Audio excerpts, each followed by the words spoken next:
নমস্কার বন্ধুরা, পৃথাকুন্তির পাকশালায় সবাইকে স্বাগত। আশা করি সবাই খুব ভালো আছেন। আরও একটি রেসিপি নিয়ে চলে এলাম। কথায় বলে না, একই সবজি একটু অন্যরকম করে রান্না করলে তার স্বাদ পাল্টে যায়। ঝিঙে হলো সেই রকমই একটি সবজি। আজকে আমি করলাম নারকেল বাটা দিয়ে ঝিঙের তরকারি। তাহলে চলুন আর দেরি না করে দেখিয়ে দেই এই রান্নাটি আমি কি করে করলাম। তাহলে চলুন শুরু করি। আমি নিয়েছি 1 কিলো ঝিঙে। এখানে আমি 2টো ঝিঙে রেখেছি, কেটে দেখিয়ে দেব। বাকিটা কেটে নিয়েছি এইভাবে। এবারে দেখিয়ে দিচ্ছি এই তরকারির জন্য ঝিঙেটা কি করে কাটলাম। প্রথমেই খোসাগুলো খুব ভালো করে ছাড়িয়ে নেব।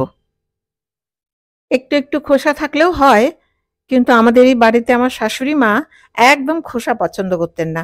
সেই জন্য ছেলেদেরও সেই একই রকম অভ্যেস রয়ে গেছে, ঝিঙের খোসা পছন্দই করে না।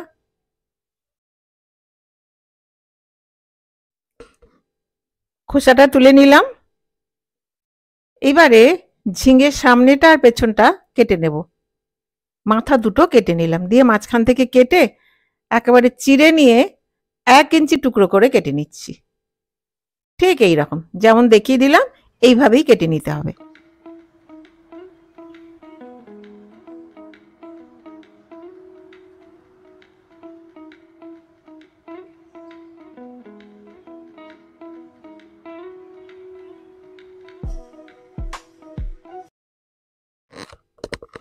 আমি নিয়েছি 4টে মাঝারি সাইজের আলু, খোসা ছাড়িয়ে এক একটা আলু 8 টুকরো করে কেটে নিয়েছি।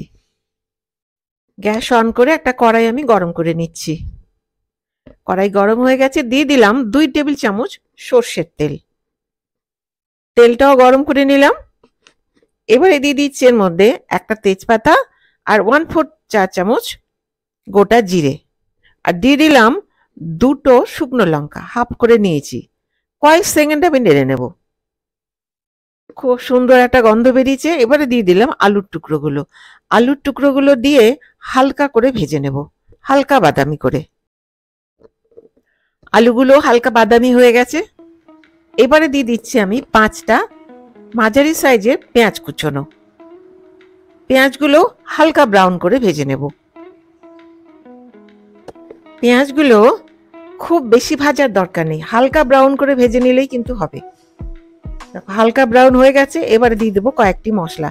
দিয়ে দিলাম 1/3 চামচ লঙ্কা গুঁড়ো, 1/3 চামচ কাশ্মীরি লাল লঙ্কার গুঁড়ো, 1/3 চামচ হলুদ গুঁড়ো, 1/4 চা চামচ ধনে গুঁড়ো, আর দিয়ে দিচ্ছি হাফ চা চামচ আদা বাটা, আর দিয়ে দিলাম সামান্য পরিমাণে জল।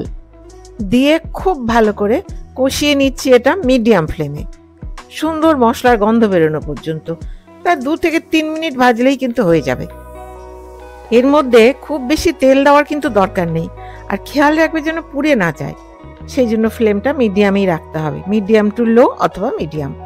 কষানো হয়ে গেছে। এবারে দিয়ে দিলাম ঝিঙের টুকরোগুলো। ঝিঙের টুকরোগুলো দিয়ে খুব ভালো করে আলু মশলার সাথে মিশিয়ে নিচ্ছি। সব রান্নারই মশলা প্রায় একই, একটু এদিক ওদিক করে দিলেই কিন্তু টেস্ট পাল্টে যায়।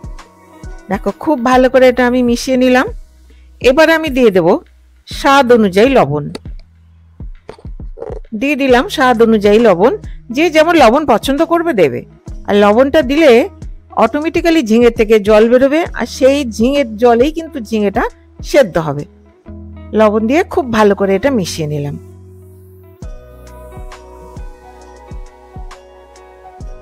খুব ভালো করে মিশিয়ে নিলাম। এইবারে ঢেকে মিডিয়াম ফ্লেমে প্রায় 5 মিনিট রেখে দেবো। প্রায় 5 মিনিট হয়ে গেল, ঢাকনাটা খুললাম। দেখো কতটা জল বেরিয়েছে, দেখিয়ে দিচ্ছি। আরো একবার খুব ভালো করে এটা মিশিয়ে নিচ্ছি। নেড়ে চেড়ে খুব ভালো করে মিশিয়ে নিয়ে আরো একবার ঢেকে দেব। এবারে ঢেকে আরো 5 মিনিট রেখে দিচ্ছি। দেখো 5 মিনিট হয়ে গেছে, ঢাকনাটা খুললাম। আরো কতটা জল বেরিয়েছে, আর ঢাকার প্রয়োজন নেই। এটা এমনি নেড়ে চেড়ে রান্না করতে হবে।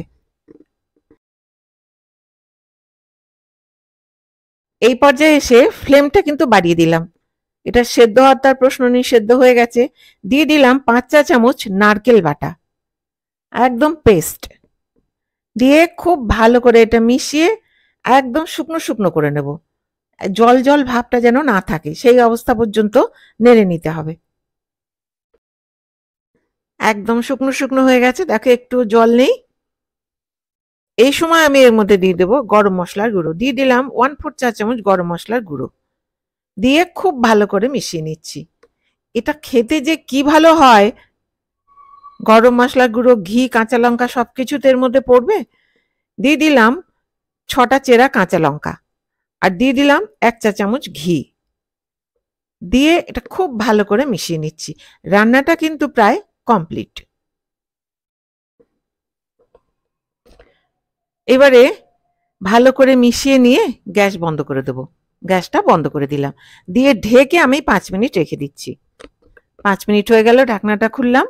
এবার একটা বাটির মধ্যে আমি তুলে নেব।